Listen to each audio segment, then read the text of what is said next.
Kung mahina ka, talo ka. Kung wala kang kayang gawin, aabusuhin ka ng mga taong nakapaligid sa iyo. Kahit pa sa sarili mong kadugo. Pinagpalang araw sa inyong lahat mga kabangers at mga kayanggaw. Ang kwentong ito ay tungkol sa kung paano ko nilagpasan ang lahat ng pagsubok na dumating sa buhay ko. Naranasan ito ng isang kagaya ko na akala ko'y wala ng direksyon ng buhay, pero nang dahil sa isang matinding pangyayari, isang kaganapan na naglagay sa buhay ko sa panganib, nalaman ko ang tunay kong lugar at halaga. Ako po si Emil, at ang kwentong ibabahagi ko ngayon ay kwento ng totoong buhay na kung saan sumuot sa matinding pagsubok para lang makasalba. Mga pagsubok na ginawa ng mga taong nakapaligid sa akin, at ng mga nilalang na kung tawagin nila ay aswang. Muli, ako si Emil, kabanong mga kabangers at mga kayanggaw. Ito ang aking kwento.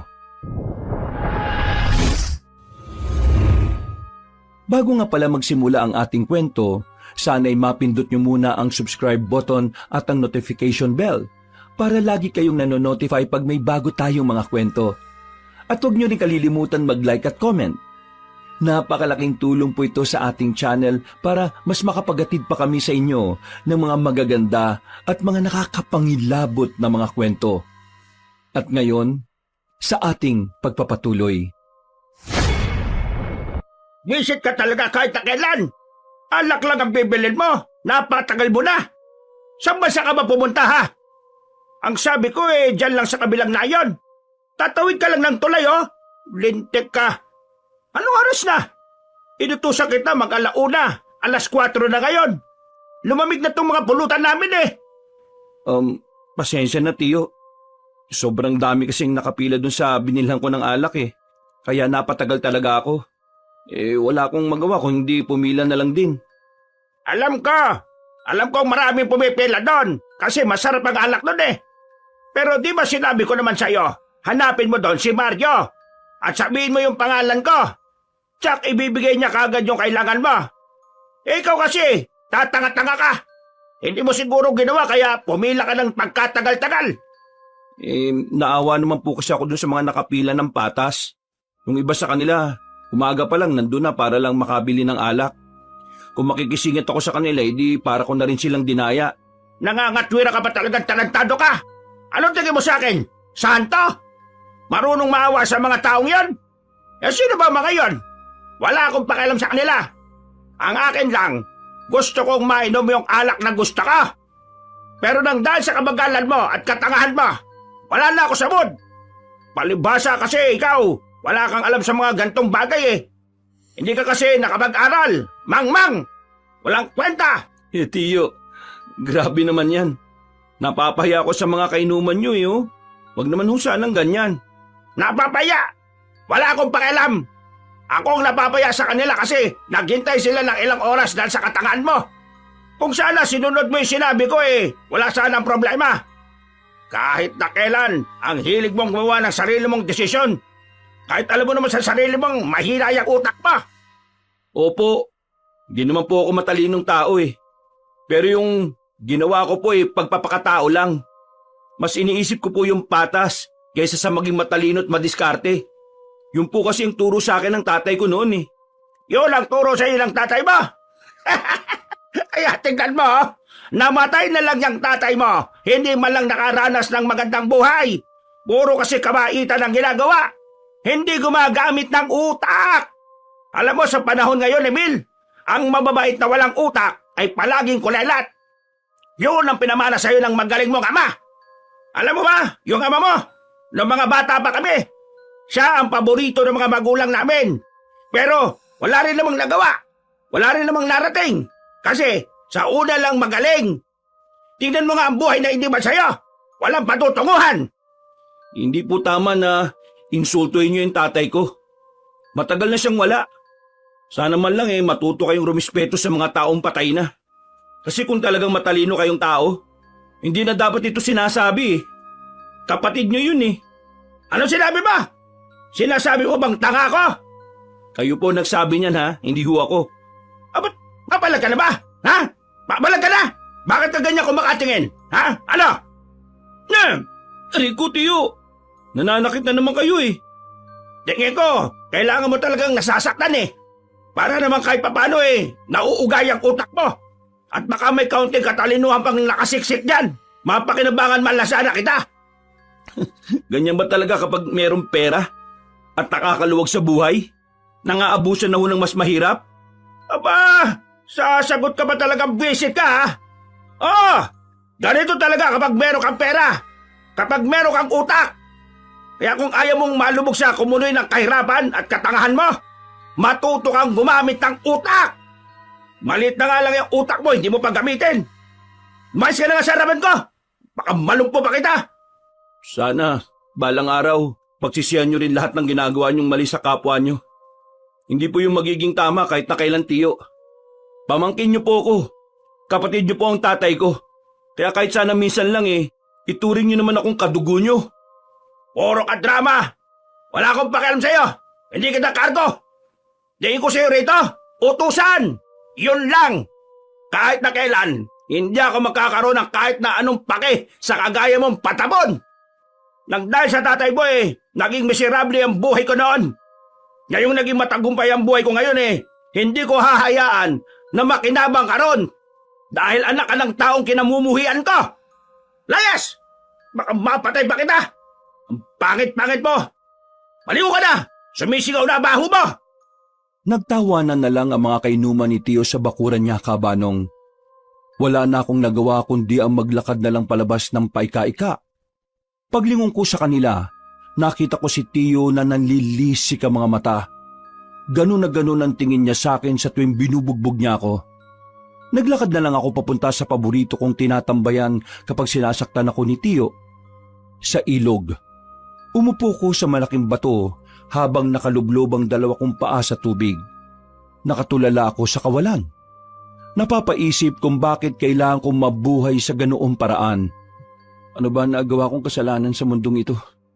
Bakit ako pinaparusahan ng ganito? Lahat naman ginawa ko para maging mabuting tao. Pero bakit ganito? Bakit kailangan kong danasin ang kalbaryong to? Sana hindi na lang ako nabuhay sa mundong to kung ganito lang din ang araw-araw kong mararanasan. Hindi ko na namalaya na tumutulo na pala ang luha ko noon, Kabanong. Mas masakit pa ang nararamdaman ng puso ko kaysa sa nararamdaman ng katawan ko. Natigil lang ang pagdadrama ko nang may dumating na isa pang binata. May daladala siyang balde. Napatingin siya sa akin kaya agad naman akong umiwas ng tingin. Hindi ko inaasahan na lalapit siya kaya nagtaka ako. Bakit? May kailangan ka ba? Sino may gawa sa'yo ng mga pasana yan? Dumudugo din yung labi mo. Ha? Wala to. Malayo to sa bituka. Pero mukhang malapit sa puso Ha? Kitang-kita sa mukha mo, pre.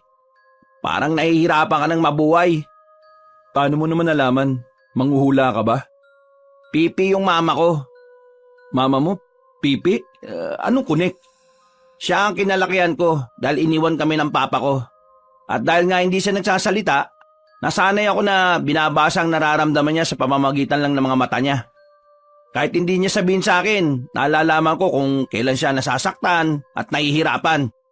Siguro dahil sa ganun, madali na lang para sa akin na basahin ang nararamdaman ng isang tao sa pamamagitan ng pagtingin sa mga mata. Ganun ba? Ngayon, ayos naman ba mama mo? Oo, ayos na siya. Wala nang sakit. Wala nang hirap. 5 taon nang nakalilipas mula nang pumanaw siya.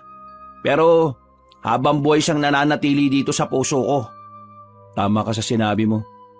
Nahihirapan na ako mabuhay. Mahirap naman talagang mabuhay sa ganitong mundo. Mas mahirap kapag wala ka ng malapitan o makapitan. Mas mahirap kapag yung mismong kadugo mo yung pilit na binabaong ka sa lupa Kadugo mo ba yung may gawa ng mga pasangyan? Oo, tsuhin ko. Hindi kita pipiliting magsabi kung bakit Hindi naman tayo magkaibigan at magkakilala. Pero alam mo, isa sa mga natutunan ko sa nanay ko, minsan, mas maayos pang makitungo ang mga taong hindi mo naman kilala. kaysa sa mga taong inaakala mong katuwang mo sa buhay. Kaysa sa mga kadugo mo o kamag-anak. Siguro, ganun nga. May mga taong nasa paligid mo na maayos ang trato sa'yo. Ako kasi wala eh. Sa lugar namin, wala akong kakampi. Mag-isa lang ako. Lahat ng tao ang tingin sa akin basura. Dahil sa tiyuhin ko na kung ano-anong pinagkakalat. Sirang-sira ako sa mga tao. Kaya, ang hirap. Ang hirap lumaban ng patas. Minsan nga, naisip ko, ano kaya kung sumunod na lang ako sa mga magulang ko? Patay na rin kasi sila eh. Naisip ko rin yan dati. Kaso napagtanto ko, kapag ginawa ko yun, tapos nagkita kami ng nanay ko sa langit, wala akong magawang may kukwento sa kanya. Mas lalo lang siyang mahirapan, masasaktan. Dali lang sabihin yan, tol, no? Kahit papaano kasi, may mga tao yatang tumutulong sa'yo. Sa akin kasi wala talaga eh. Para akong nabubuhay sa impyerno. Ay, Ronnie nga pala ako. Ronnie, ako naman si Emil. Emil, kapangalan mo yung kapitbahay namin na maingay eh. Salamat ah. Salamat saan? Salamat sa pakikinig. Iba pala pakiramdam kapag meron kang nasasabihan. Wala yun. Pinakinggan mo rin naman yung mga sinasabi ko eh. Teka, taga rito ka ba? Parang hindi naman kita nakikita dito. Kita mo yun. Taga ron ako sa kabilang nayon. Nakarating lang ako rito para kumuha ng tubig. Ipapainom ko sa mga alaga kong kambing. Mas masigla kasi sila kapag galing dito yung iniinom nila eh. Kabanong, hindi ko inakala na yun na pala ang pagsisimula ng pagkakaibigan namin ni Ronnie. Lumipas ang isang linggo, mas naging malapit kami sa isa't isa. Parang kapatid na kaagad ang turingan naming dalawa. Madali kami nagkakasundo dahil ang dami-dami naming pagkakapareho. Lalong-lalo na sa pagiging ulila. Grabe, ang saya-saya pala rito sa inyo kapag piste, no? Mas masaya sa bahay, ang daming pagkain. Daming niluto ni tite. Nako, gusto ko na matikman mga yun. Nagugutom na rin ako eh. Kakain tayo ng marami ngayon, tol. Sobrang saya ko noon, Kabanong. Yung mga pagkain kasi na hindi ko natitikman sa poder ng tiyo ko, doon ko palang talaga matitikman. Madalas kasi, puro na lang sabaw at kanin lang ang kinakain ko sa bahay. Nasanay na lang yung bibig ko sa matatabang na pagkain. Pagdating namin sa bahay ni Ronnie, hindi ako makapaniwala sa mga nakikita ko. Ang daming nakahain sa mahaba nilang lamesa. Ang babango. Tingin ko palang natatakam na ako. O tol, bakit parang nahihiya ka? Ayos ka lang ba? Tol, ang daming pagkain. Ngayon lang kasi ako makakatikim ng ganito kasarap, tol eh. Masaya lang ako. Magsawa tayo dito ngayon. Tara na, kain na tayo. Pakiramdam ko noon, pansamantala ako nakalaya sa impyerno na gawa ng tiyuhin ko. Sa isip-isip ko noon, ganun pala ang pakiramdam ng malaya. Makakakain ka ng masasarap na pagkain at makakakita ka ng mga bagong kakilala. Mabait ang mga kamag-anak ni Ronnie. Tinuring nila akong parang isa sa kanila. Pagkatapos namin kumain, bandang 9:00 na ng gabi ay nagpaalam na rin ako sa kanya. Kailangan ko na kasi makauwi bago pa maunahan ako ni Tiyo sa bahay. O sige pre, mag-iingat ka sa paglalakad ha. Sige, maraming salamat pre. Lalo na sa mga pagkain. Sasarap eh. Sigurado ka bang ayaw mong mag-uwi? Ang dami pa eh. Di na pre. Total, dami ko nang nakain eh. Tinanggihan ko ang alok ni Ronnie.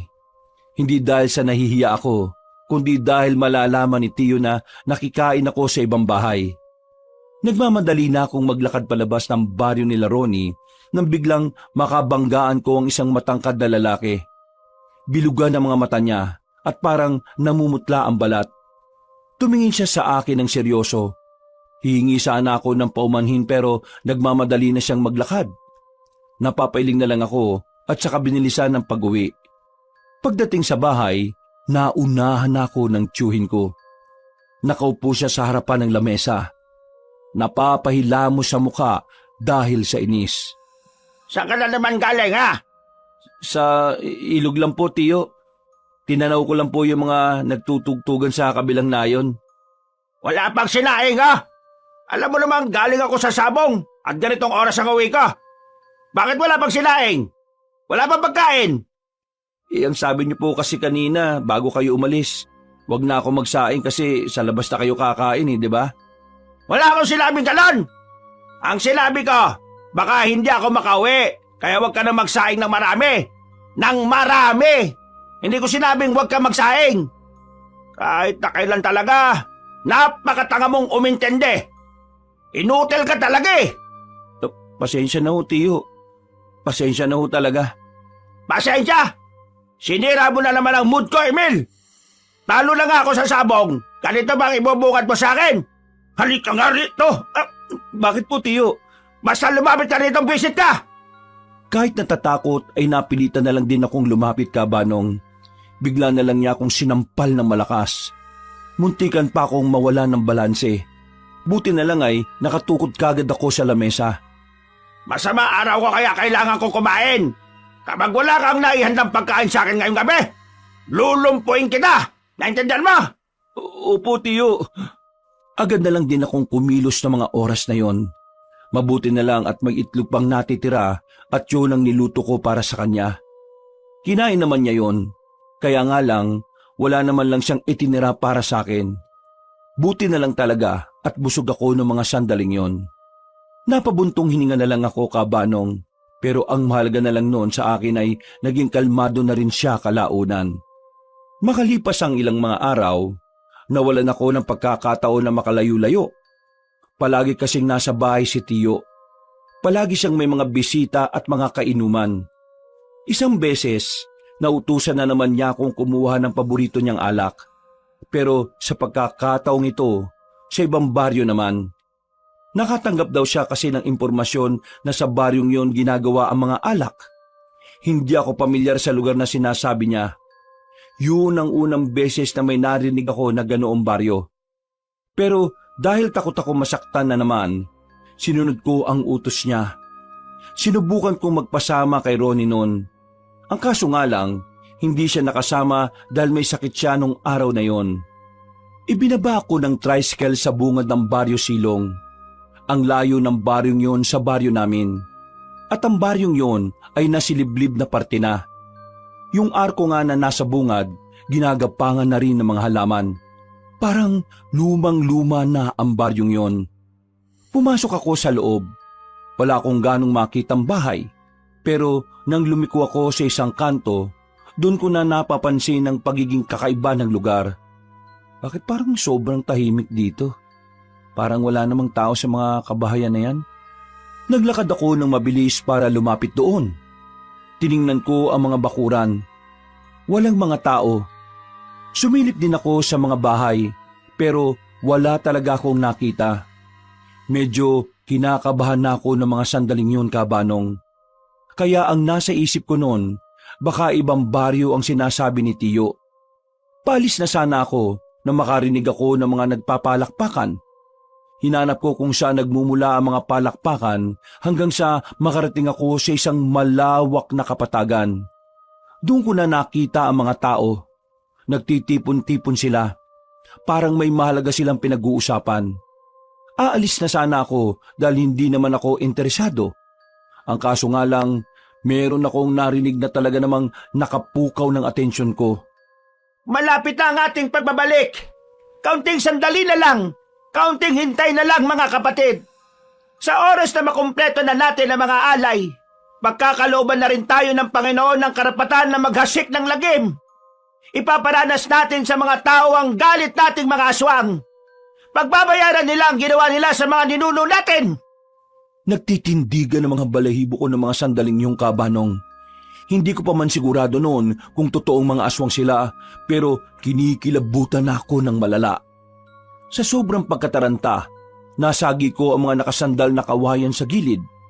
At nang dahil doon, narinig ako ng mga naroon.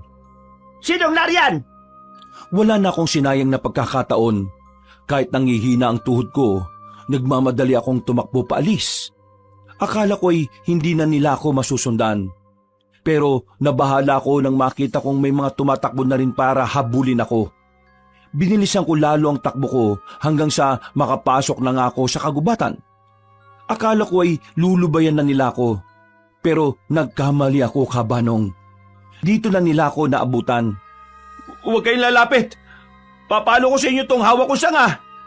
Pinadala ka ba ng mga tao para mag-espiya? Hindi ko alam ang sinasabi nyo. Ang sabi lang ng tiyo ko bibili ako ng alak. Yun lang ang pakay ko dito. Alak? Pwes, walang alak sa baryo namin. Ang meron lang, kamatayan! Umangil ang mga aswang habang lumalapit sa akin. Sa kakatras ko, hindi ko na namalayan na nadulas na pala ako pababa sa bangin. Hindi naman malalim ang bangin na yon, Kabanong, pero sa kamalas-malasan, sumabit ako sa mga sangang nakausli. Sugatan ng katawan ko dahil doon. Hindi agad ako nakatayo sa sobrang hapdi. Wag kayo lalapit. Wag niyo ako sasaktan. Wala naman akong ginawa masama sa inyo Aray! Wisit! Ang hapdi! Para akong maiihi sa mga sandaling yon, Kabanong. Hindi ko alam kung bakit parang sobrang sakit at hapdi ang mga tinamo kong galos. Samantalang mga simpleng gasgas lang naman yon. Sabi mo sa akin, sino nagpadala sa'yo rito? Ang tiyuhin ko, sabi niya, dito daw mabibili masarap na alak. Sinabi ko yung kanina, hindi naman kayo naniniwala sa akin Hindi talaga kapanipaniwala mga palusot mo. Kaya pasensya ka na. Ikaw ang magiging hapunan namin mamaya. Bababain na sana nila ako para kunin, pero nataranta ang mga aswang na yon nang may mga palasong tumarak sa ilan nilang mga kasama. Ang unang nasabi ng mga yon ay may mga dumating na daw na kalaban. Nagsiatrasa ng mga aswang. Iniwan nila ako ron. Ako naman ay tuluyan nang nawalan ng malay sa sobrang hapdi ng mga sugat ko. Paggising ko, kasama ko na ang isang matandang lalaki sa isang kwarto. Puti na ang mahaba nitong buhok. Bigotilyo na rin at may kahabaan ng balbas. May mga tattoo siya sa katawan ng iba't ibang simbolo. Hindi ko alam ang lugar na to Hindi to bahay ni Tiyo. Nasaan ako? Sino kayo? Nandito ka sa bahay ko. Bahay nyo? Paano ko nakarating dito hindi nga kita kilala. Mukhang hindi mo na nararamdaman ang hapli ng mga sugat mo. Mabisa talaga ang mga pinahid kong gamot. Sa sinabi niyang yon, ay nagkaroon na ako ng ideya. Naalala ko ang nangyari bago ko mapunta roon. Muli, bumalik ang kaba sa kalooban ko. Lalo na kapag bumabalik sa utak ko ang anyo ng mga aswang na muntikan na akong patayin. Ikaw ba yung nagpakawala ng maraming palaso? Hindi ako. Ang mga kasamahan ko. Pero kayo ang gumamot sa akin. Espesyalista rin ako sa panggagamot. Maraming salamat po. Ako naman ang magtatanong. Anong ginagawa mo sa lugar ng mga aswang? Lugar ba talaga yun ng mga aswang? Sagutin mo muna ang tanong ka. Pasensya na ho. Kasi po, inutusan ako ng tiyo ko na pumunta ron para daw bumili ng masarap na alak na sinasabi niya. Doon daw po kasi meron Kaso pagdating ko, wala akong inabutan. Tapos, yun, narinig ko yung mga boses ng mga aswang na nagtitipon. Nung una, wala naman akong ideya kung anong meron. Kaya ang ginawa ko, nakinig ako sa kanila. Kaso, nalaman nilang nandun ako Totoong may masarap na alak na mabibili doon. Pero wala na yun ngayon. Nang makuha na ng mga aswang ang baryo na yon, lahat ng tao ay nag-alisa na. Yung iba naman, pinagpapapatay na ng mga aswang. Ay, grabe naman po yan. Totoo pala talagang mababangis sila. Maswerte ka kasi naabutan ka namin habang nagro-ronda kami. Maraming salamat po talaga. Baka wala na ako kung hindi po kayo dumating. Yang mga pasa mo sa mukha, hindi yan dahil sa pagkalaglag mo sa bangin. Saan mo nakuha yan? Wala po yan. Sa tiyuhin mo? Paano niyo po naalaman? Nananaginip ka kanina. Umiiyak ka habang binabanggit ang pangalan ng tiyuhin mo. George. Agad akong nakaramdam ng lungkot ng mga oras na yon, Kabanong. May kasama rin yung takot. Dahil hindi ako nakabalik kagad sa amin.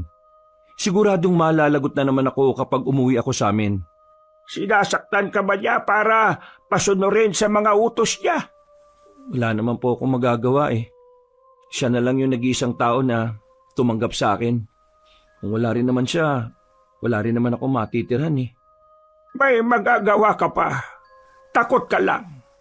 Nakulong ka kasi sa ideyang dapat kinatatakutan mo siya dahil akala mo siya lang ang meron ka sa mundo. Alam mo kung anong kailangan mong gawin para makalis ka sa problemang yan. Alamin mo kung anong tunay mong halaga. Kapag naalaman mo yon, mas mauunawaan mong dapat mas una mong pinagsilbihan ang sarili mo kesa sa ibang tao. Magpalakas ka. Sa mundong ito, ang mga mahihinang tao ay parang inaabuso. Ang mabubuting tao ay palaging ginagawang mahina. Sinasabi niyo po ba na dapat maging masama na lang ako? Hindi. Sinasabi ko lang na hindi mo kailangang maging mabuti sa mga taong hindi naman mabuti ang trato sa iyo. Ang kabutihan ay para lang sa mga taong karapat dapat pag-alayan. Huwag mong sayangin ang buhay mo sa mga taong walang magandang may dudulot sa iyo. Iligtas mo ang sarili mo. Natameme ako sa mga narinig ko, Kabanong. Alam ko naman sa sarili ko na tama ang sinasabi niya, pero hindi ko maintindihan kung bakit parang natatakot pa rin akong kumawala. Parang takot akong hanapin ang kapayapaan na mag-isa. Makakatayo ka na. Pwede ka nang makauwi. Pero bago yon, gusto ko lang sabihin sa iyo na kung sakaling gusto mong maging matapang at matibay, bumalik ka rito at tutulungan kitang hulmahin ka. Ano nga po palang pangalan niyo uli? Hindi ko sasabihin. Malalaman mo yon kung sakaling makikita pa tayo muli. Sige po. Pero ang pangalan ko po ay Emil. Matipid na ngumiti ang matandang lalaki, Kabanong. Hinatid na nila ako sa labas kung saan naghihintay ang isang tricycle. Yun ang naghatid sa akin hanggang sa bungad ang baryo namin. Pagbaba ko, kinabahan na kagad ako. Wala akong dalang alak. Wala akong may papakita kay Tio George. Hindi ko rin naman alam kung maniniwala siya sa sasabihin ko. Naisipan kong takasan ang problemang yon. Pero napagtanto ko rin na kung gagawin ko yon, parang sinabi ko na ring duwag ako. Huminga ako ng malalim at agad akong naglakad ng mabilis. Emil?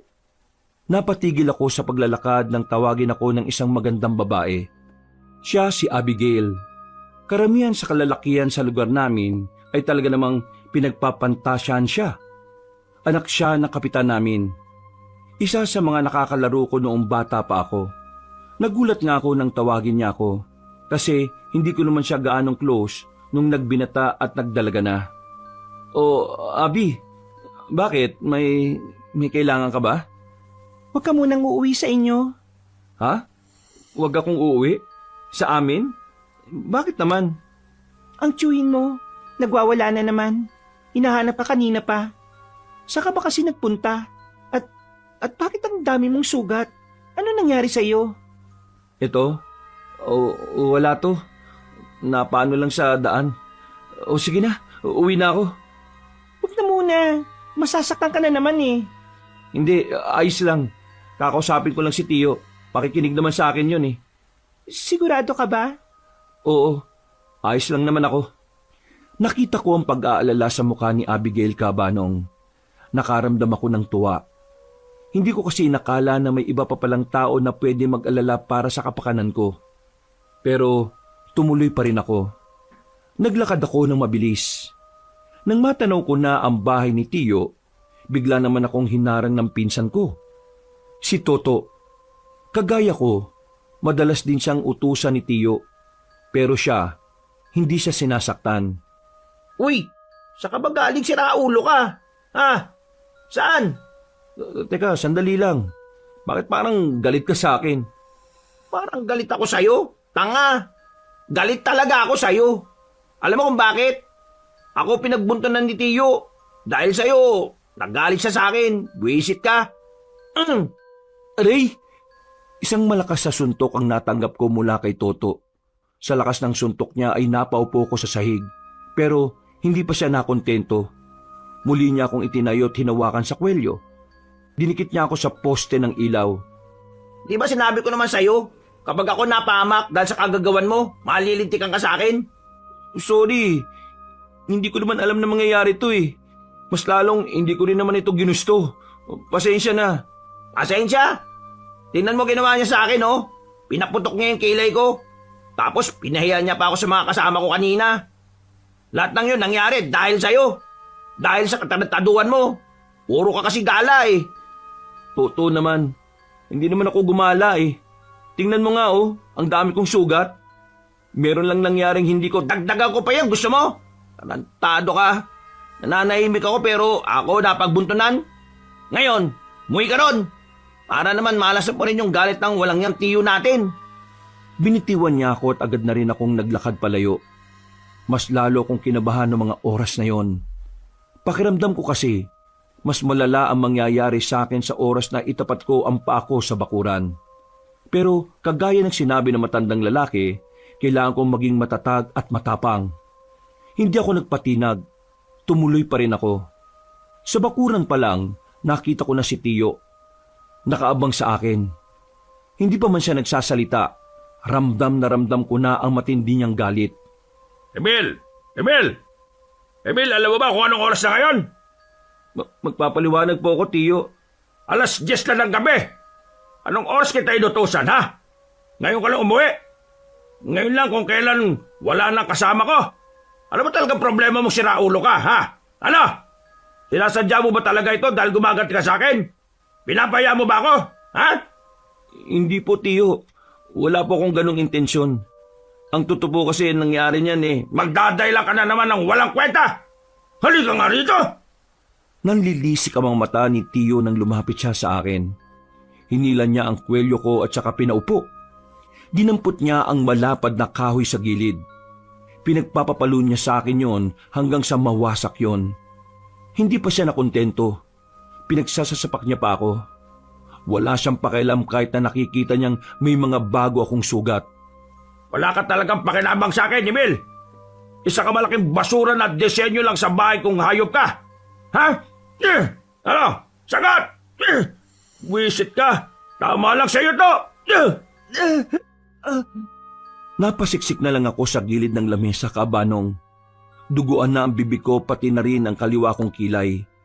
Lambot na ang tuhod ko nang bumangon ako. Mga aswang, Tiyo! Ano?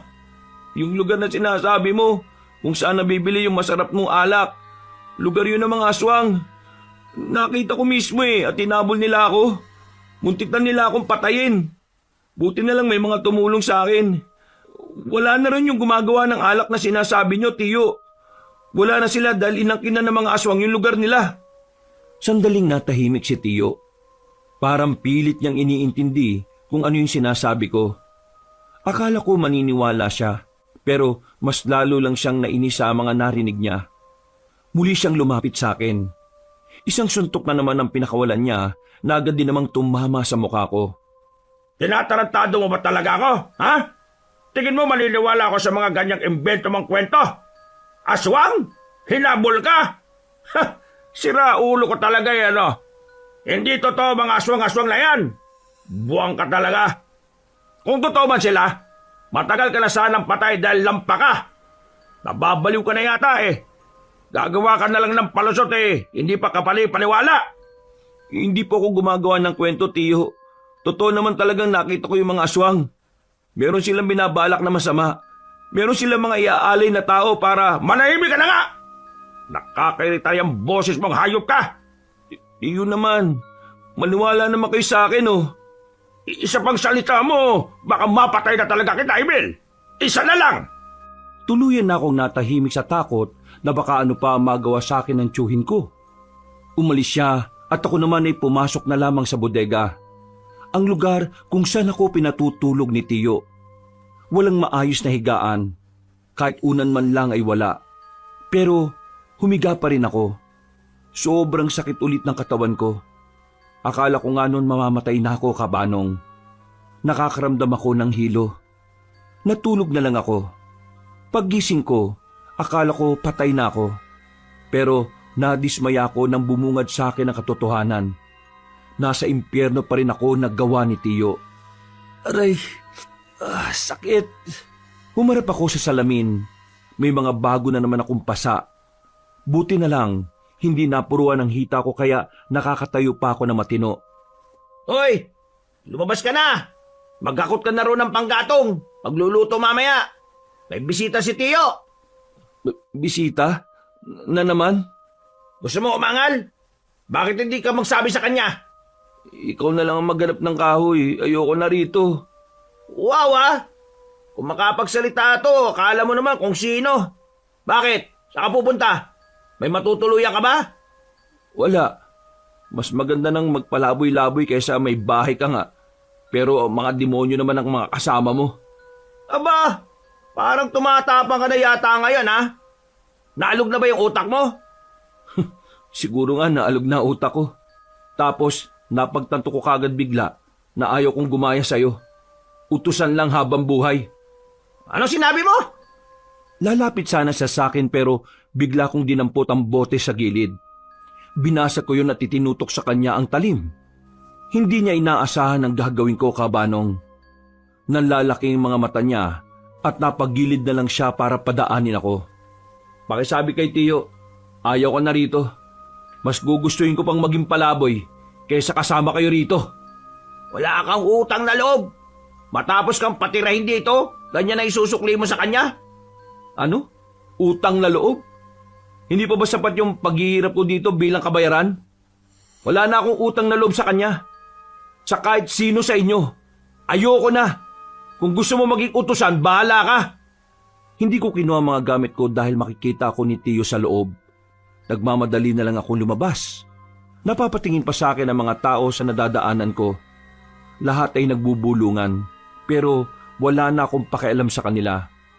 Ang tanging nasa isipan ko na lang noon ay makaalis at makapagsimula ng bagong buhay. Lintik na yan. Tingnan mo nga nangyari sa iyo. Tapos sasabihin mo sa akin ngayon, ayos ka lang. Tingnan mo, para kang binugbog ng 10 maskuladong tao eh. Pre, hindi normal yan. Ireklamo na natin yung tsuhin mo. Hindi nagawain ng normal na tao yung ginawa niya sa iyo eh. Demonyo na siya eh. Gusto ko nang umalis doon. Kaya ayoko na sana magkaroon pa ng koneksyon sa kanya. Kaya, wag na. Isa pa, kanino ko magsusumbong?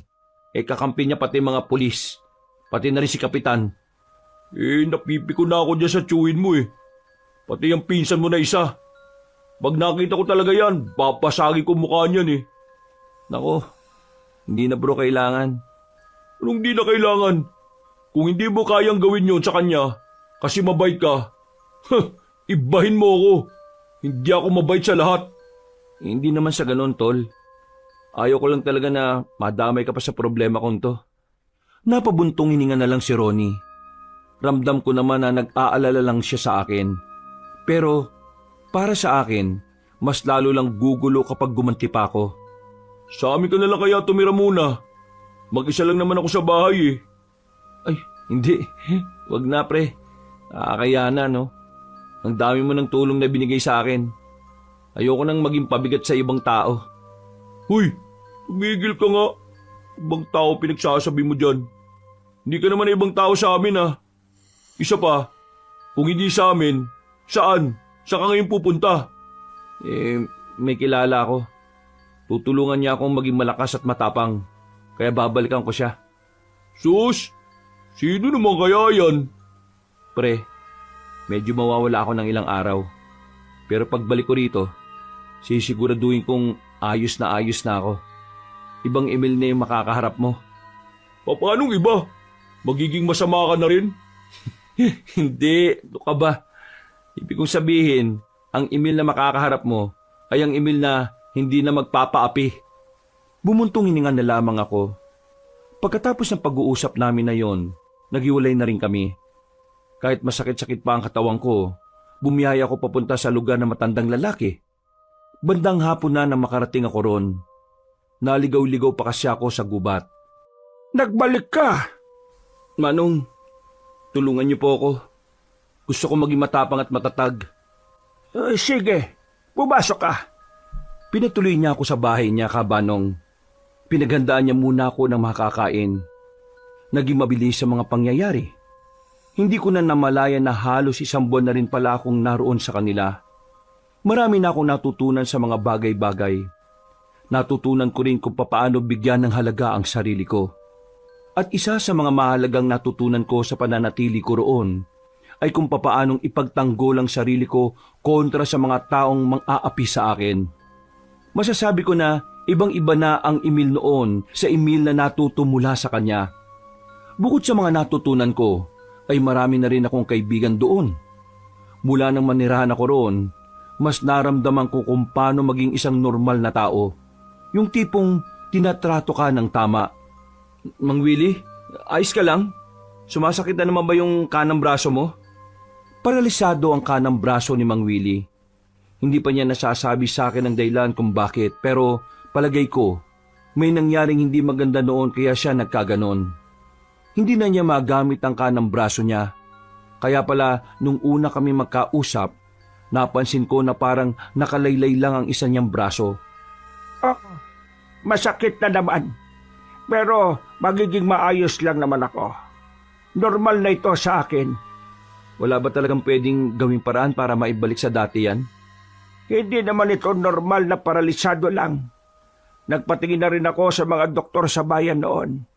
Pero wala rin silang magawa. Siya nga pala. Sigurado ka na bang babalik ka na sa inyo? Hindi naman ako babalik sa bahay. Babalik lang ako sa baryo dahil sa kaarawan ni Abigail. Yung kababata ko. Kailangan mo ba ng kasama? Oh, naku, wag na ho. Kaya ko naman ho ang sarili ko eh. Nakakalimutan niyo na yata, Mang Willie. Ibang Emil na ho ito. Ayos. Masaya ako para sa'yo. Tingin ko, hindi ka na talaga magpapape sa mga gustong manghamak sa'yo. Tama ho kayo dyan, Mang Willie. At kung ano man ako ngayon, dahil yun sa inyo. Kaya maraming salamat ho talaga. Pasalamatan mo ang sarili mo. Kasi mas pinili mong ilaban ang sarili kaysa malugbok. Parang ama ko na rin si Mang Willie, Kabanong. Kahit na 4 na linggo pa lang kaming nagkakasama, yung turingan namin sa isa't isa ay para talagang makadugo. Hindi ko alam pero sobrang gaan talaga ng pakiramdam ko sa kanya. Siguro dahil una pa lang, naintindihan na talaga niya ang mga pinagdaraanan ko.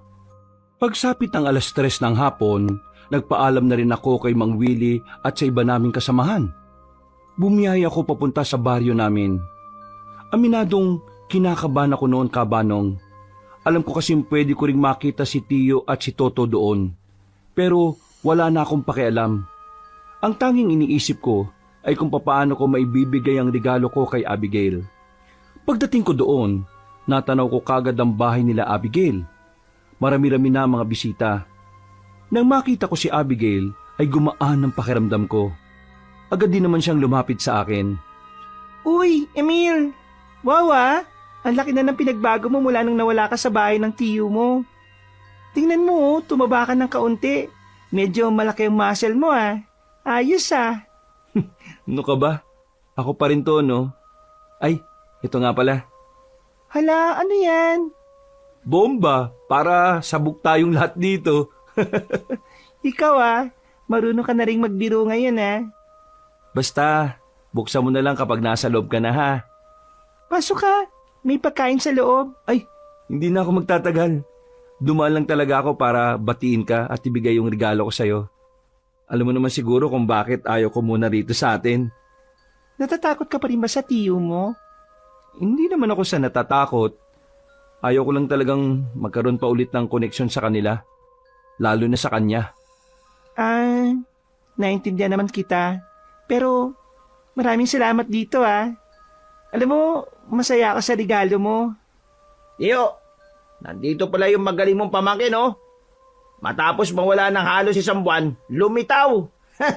Sa bagay, lumulutang naman talaga ang mga basura eh. Ay, anong ginagawa mo rito? At may lakas ka pa talaga ng loob magpakita, ha? Ang kapal talaga ng mukha mo. Sa pagkakaalala ko, wala naman akong ginawang masama. Kaya wala akong dapat na ikahiya. At walang dahilan para hindi ako pumunta rito. At talagang kinakaya mo nang sumagot-sagot sa akin, ah? Bakit? Ano pinagmamalaki mo? Nagkaroon ka lang ng kaunting muscle, akala mo kung sino ka na. Sandali lang po. Kaarawan ko po ngayon. Huwag naman po sana kayong gumawa ng eksena rito. Wala naman kasing ginagawa masama sa inyo si Emil eh. Nandito lang siya para iabot ang regalo sa akin. Aba, may regalo siya sa'yo. Tapos yung sa akin eh, hindi mo tinanggap kahit nung nakarang araw ko pa binigay. Hoy, Emil, sabi mo nga sa akin, pinopormahan mo ba itong si Abigail? Kapal ng mukha mo, ah. Anak ng kapitan yan, uy. Eh ikaw, anak ka lang ng ano? Anak ako ng mabuting tao. Ikaw, anak ka ng siraulo at pamangking ka ng demonyo. Ay, magdanda ka ng pananalita mo, Emil, ha? Baka mabigwasan kita ngayon. Abigail, pasensya na ha. Kailangan pa itong mangyari. Ayos lang. Patulan mo. Sigurado ka? Hoy, Emil, tinatanong kita, pinopormahan mo ba si Abigail? Eh ano naman sa'yo kung sakaling oo? Eh, tarantado ka rin pala eh, no? Nauna ako dyan, ah. Uy, para sa kaalaman mo, binasted na kita. Anong naunang sinasabi mo dyan? Hoy, binasted ka na pala eh. Anong iniiyak-iyak mo dyan? Tiyo, bigyan ko lang na isa to, ah. Masyado nang mayabang eh. Bangasan mo yung mukha niyan para malaman niya na maling-mali na nag-aangas siya dito sa harapan natin. Lumapit sa akin si Toto. Sinuntok niya ako pero nagawa kong ilagan yon. Dahil sa mga tinuro sa akin ng Mang Willie, wala man lang tumama sa mga suntok niya. Iniilag-ilagan ko lang. Pinagtatawanan na siya ng ibang nakakakita sa amin. Hinawakan ko naman siya sa kamay at saka sinipa. Dinakma ko siya sa kwelyo at saka sinuntok ng isang beses sa muka. Tumbak agad siya at dugo ang nguso. Hindi pa ako nakontento. Pinagsisisipa ko pa siya. Hindi ko pa sana siya titigilan kung hindi lang ako inawat ni Abigail. Tiyo, ibang Emil nang nasa harapan nyo ngayon. Hindi na ito yung Emil na kayang-kaya nyong apihin at saktan. Ang Emil na nasa harapan nyo ay kaya ng lumaban. Kaya sa susunod na hamakin nyo ako ulit, ikaw mismo, gagawin ko sa iyo lahat ng ginawa mo sa akin noon. Aba, mayabang ka. Akala mo kakayanin mo ako porque marunong ka ng lumaban? O bakit anong gagawin nyo? Ipapatira mo ako sa mga kakilala mong basagulo? Siguraduhin mo lang hindi na ako mabubuhay. Kasi kapag nagkataon, babalikan kita at lulumpuhin kita para magamit mo na yung wheelchair ni Lolo. Namangha ang mga tao sa pinakita ko. Bakas naman sa mukha ng tiyo ko ang pagkabigla sa mga nangyari. Si Toto naman nakaiga pa rin, hilong-hilo. Pinagtatawanan siya ng mga tao habang ako seryoso lang at kalmado. Maya-maya pa, nagpaalam na rin ako kay Abigail. Naglakad na ako paalis para puntahan si Ronnie. Sabik na kasi akong ipaalam sa kanya kung ano na ang mga pagbabago sa akin. Pagdating ko sa bahay nila, inabutan ko si Ronnie. Napatigil siya sa ginagawa niya nang makita ako. Niyakap niya ako agad sa sobrang tuwa. Pero nagtaka ko kung bakit niya bigla kong hinila papasok ng bahay niya. Para siyang nababahala, patingin-tingin sa paligid. Mabuti naman bumalik ka na. Grabe, munti ka na kitang hindi makilala. Ang pogi mo kapag wala kang galos sa muka. Tingnan mo, oh. Laki na ng katawan mo, ah. Laglag panty ng mga babae niya sa'yo. Uy, parang asira. Hindi naman, oh. Ano, kumusta ka na? Eh, teka, bakit parang aligaga ka? Tingin ka ng tingin sa labas eh. May problema ba? Eh kasi tol, nabalot na ng kababalagan tong baryo namin. Kababalagan? Anong kababalagan niya sinasabi mo? Eh parang ayos naman tong lugar ninyo eh, oh. Maniniwala ka ba kapag sinabi ko sa iyo ang totoo? Ano nga yun? Bigla naman akong kinabahan sa iyo, tol. Merong pinatay sa amin. Isang magsasaka, tol. Sabi ng mga kasama niya, aswang daw ang dumali. Tapos, mula na mangyari yun, palagi na lang may namamata na aswang dito sa amin. Aswang talaga?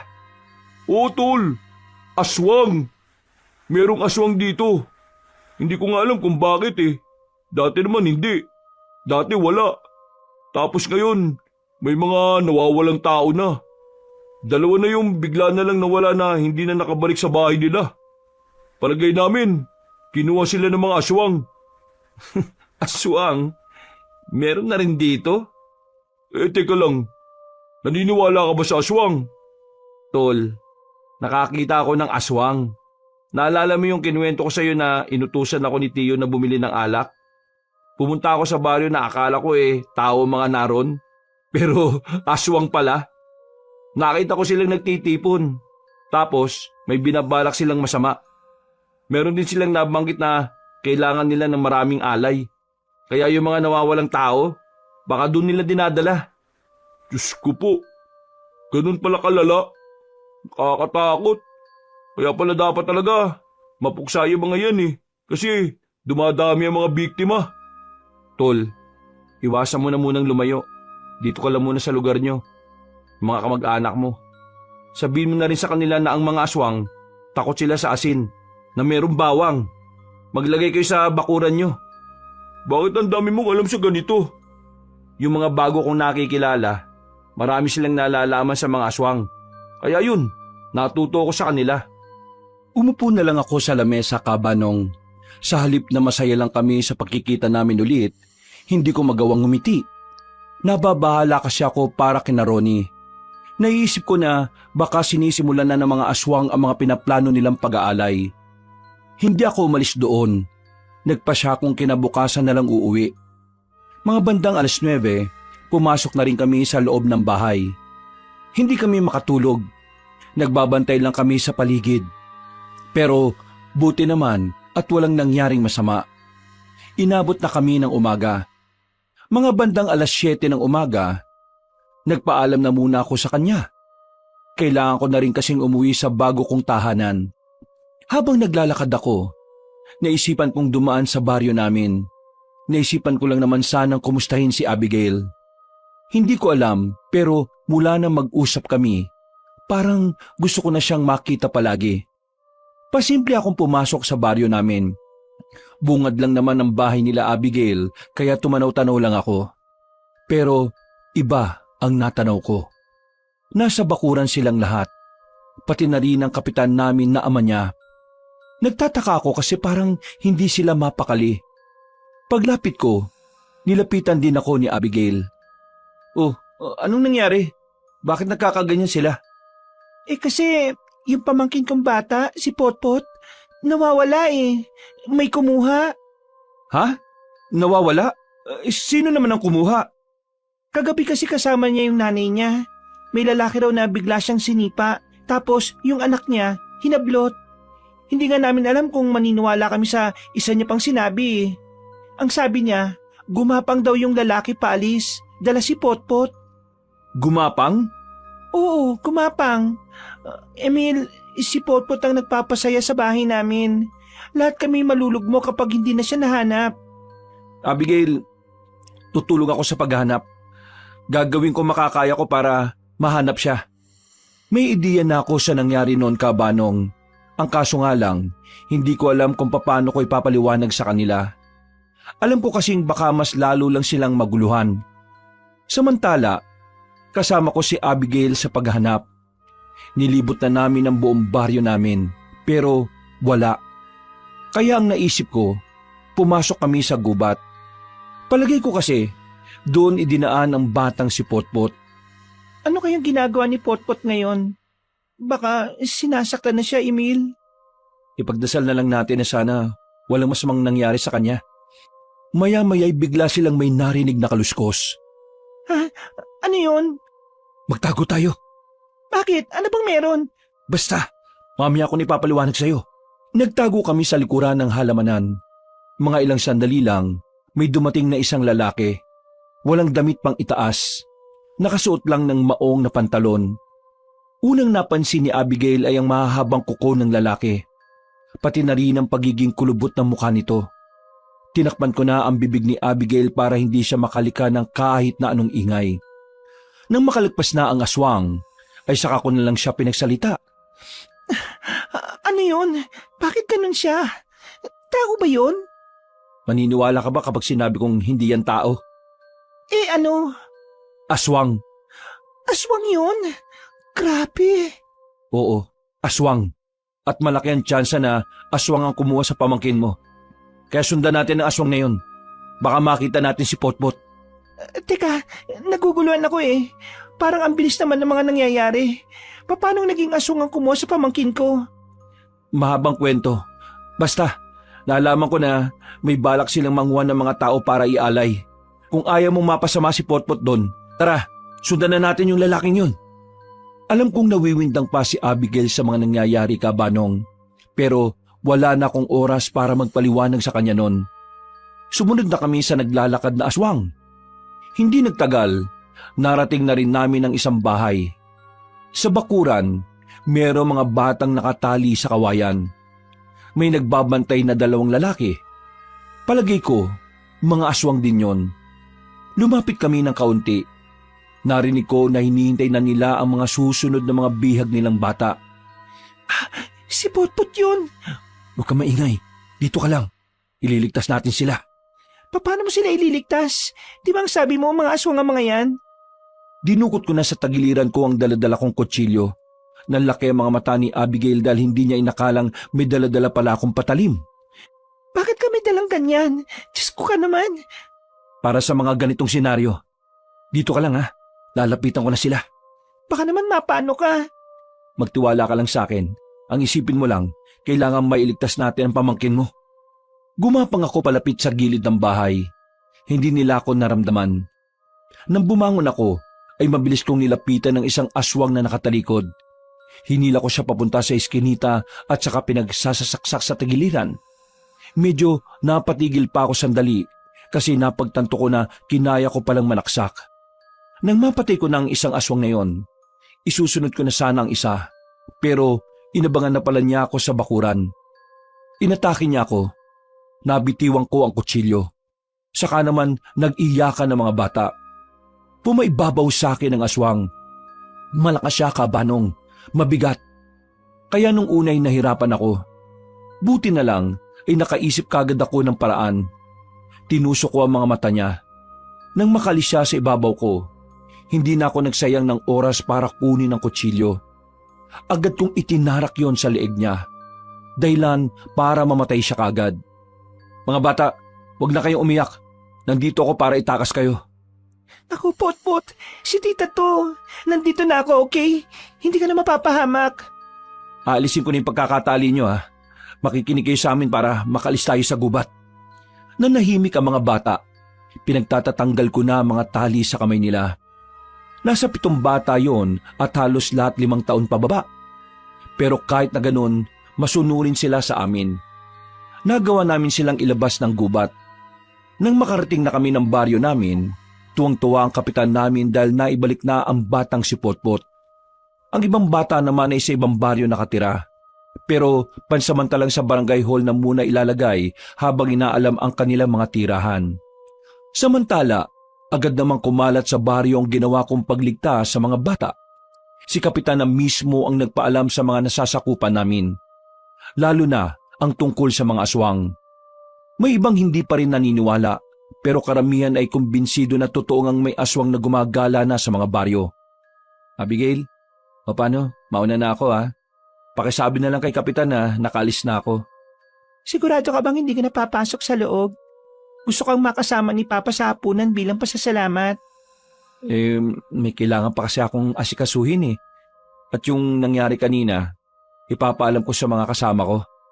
Porke niligtas mo yung mga bata? Akala mo kung sino ka na? Napalingon ako sa likuran ng marinig ang boses na yon ni Tiyo. Bumuntong hininga na lang ako. Ayaw ko na kasi talaga ng gulo nung oras na yon. Pero mukhang sinusubok talaga ako ng panahon. Palis na ako. Ayaw ko na ng gulo, Tiyo. Kaya hayaan mo na ako. Makukulong ka sa ginawa mo kay Toto. Akala mo wala lang yon? Mas malala pa rin ang ginagawa mo sa akin dati. Ibig sabihin, ipapakulong din kita? Kaya mo ba? Malamang hindi. Marami kang kapit eh. Matapang ka lang naman kasi marami kang koneksyon. Pero ang totoo, basang sisiw ka rin kapag wala kang kakilala. Yung mga aswang, paano mo napaniwala si Kapitan doon? Totoo sila eh. Kahit tanungin mo pa yung mga bata, kahit tanungin mo pa itong si Abigail. Mga bata yan eh. Malamang sasabihin yan, oo. Eh yung si Abi, mukhang ginayuman mo na yan eh. Gusto mo rin yata masaktan eh. Tinatakot mo ba ako? Hindi. Sinasabi ko lang kung anong kaya kong gawin. Natigil ang usapan namin nang biglang may dumating na matandang babae. Ayon sa kanya, merong aswang na humablot na naman ng bata sa bandang simbahan. Paalis na sana ako, pero dahil doon ay nagdesisyon ako manatili paraon. Wala akong sinayang na sandali. Tumakbo kagad ako papunta sa simbahan.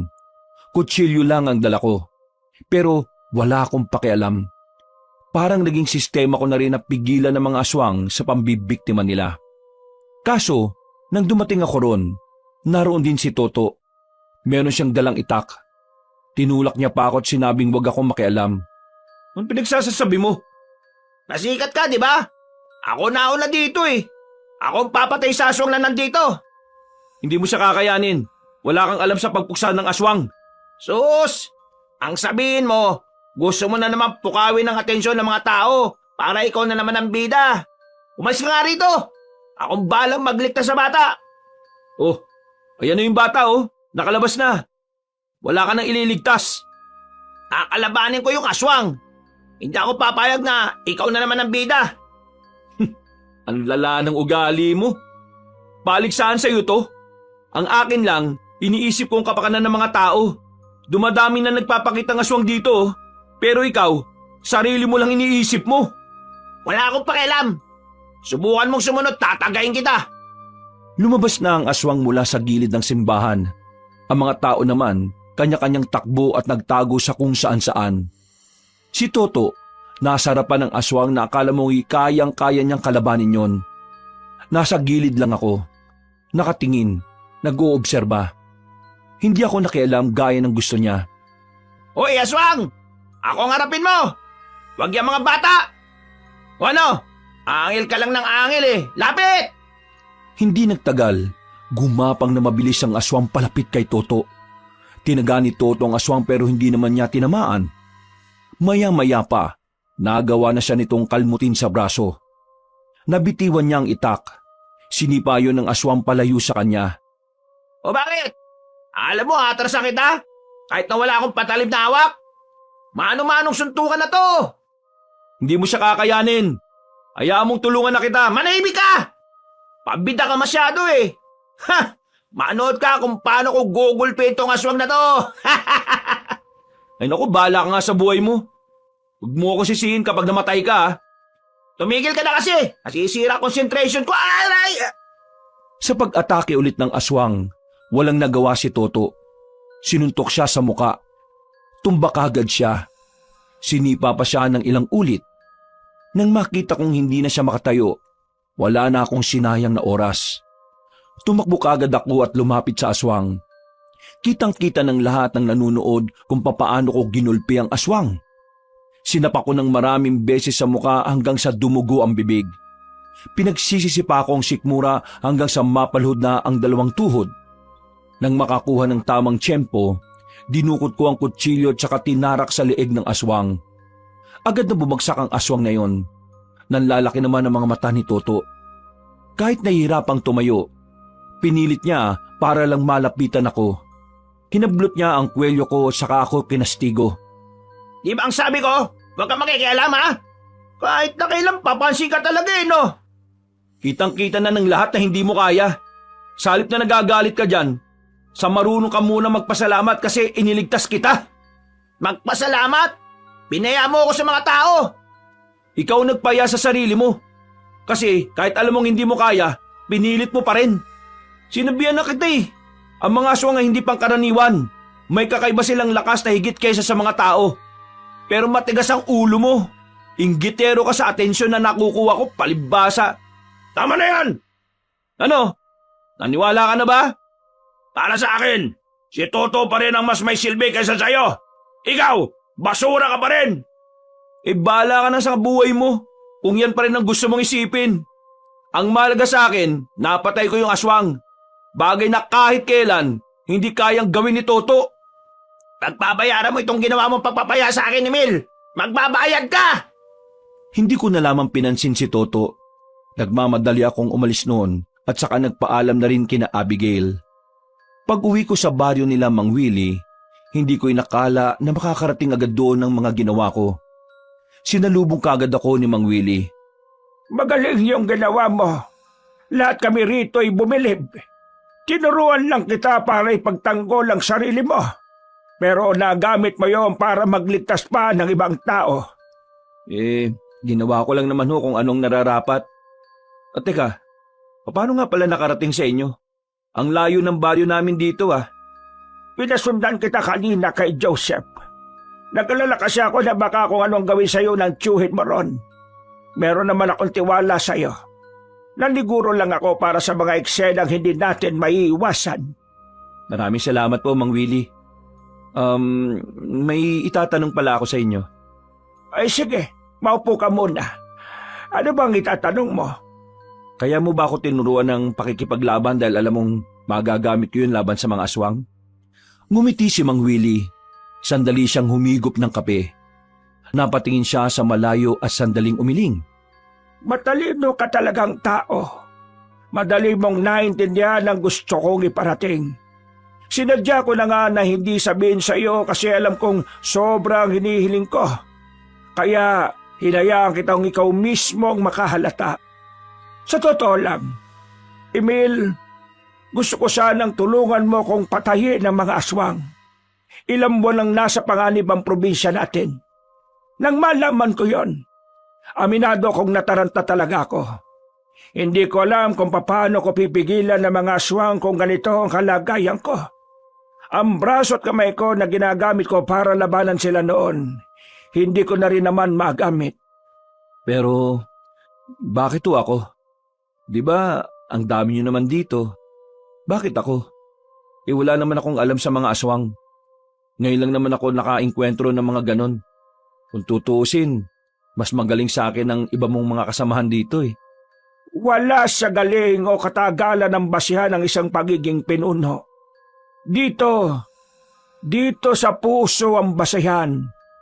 Inoobserbahan kita kung paano ka magsalita, kung paano ka kumilos. Ang mga paniniwala at prinsipyo mo sa buhay. Doon ko mas naintindihan na talagang ikaw ang pinaka-perpektong papalit sa akin. Taglay mo ang tunay na ugali ng isang magaling na manunugis. Teka. Sandali lang Mang Willie. Medyo mabigat tong sinasabi nyo Hindi ko alam kung makakaya ko yung mga sinasabi nyo. Baka nabibigla lang mo kayo. Baka masyado lang mo kayong bumilib sa ginawa ko. Pero hindi po talaga ako hinahanap nyo. Ang tagal kong nangilatis ng papalit sa akin. Sa tingin mo, hahayaan kong magkamali ako ng kilatis dahil ang bumilib ako sa ginawa mo? Pero kasi masyado kong nabibilisan sa mga nangyayari. Nitong nakaraan lang, ang gusto ko lang naman ay magbago ang kaisipan ko. Maging matatag ako at maging matapang sa buhay. Tapos ngayon, meron ng responsibilidad. Emil, hindi kita pinipilit. Kagaya ng sinabi ko, inahayaan lang kitang mahalata mo. Ibig sabihin, hahayaan lang din kitang magdesisyon. Alam kong mabigat itong sinasabi ko sa iyo, pero pag-isipan mong maigi. Kung sakaling maging malinaw na sa iyo ang lahat, kausapin mo ko ulit tungkol dito. Hindi mawala-wala sa isipan ko mga sinabi sa akin ni Mang Willie noon, Kabanong. Pinag-iisipan kong maigi. Hindi ako pinatulog ng maayos na mga kaisipan na yon. Alam ko naman noon na malaki rin ang ipinagbago ko. Pagdating sa kilos at paniniwala. Pati na rin sa pagpapahalaga sa sarili ko. Pero kapag iniisip ko na sa akin nakasalalay ang maraming buhay, parang hindi ko kakayanin pasanin. Kinabukasan, umalis ako ulit sa baryo ni Mang Willie. Bumalik ako kina Ronnie. Sa pagdating ko doon, masamang balita na naman ang bumungad sa akin. Halika, pasok ka, bilis! Ha? Anong meron? May misa ba? Bakit pinapatunog ang kampana ng simbahan? Walang misa, pero merong pagluluksa. Kagabi, nakitang nakahandusay si Father Isko sa tapat mismo ng simbahan. Ang sabi ng mga madre merong isang lalaking umaaligid sa simbahan. Nahalata yata ni Father na aswang yun. Sinubukan niya raw kalabanin pero hindi niya kinaya. Ayun, napatay siya. Tapos, natangay pa yung isang madre. Grabe na palang nangyayari dito sa inyo. Palalanan ng palala.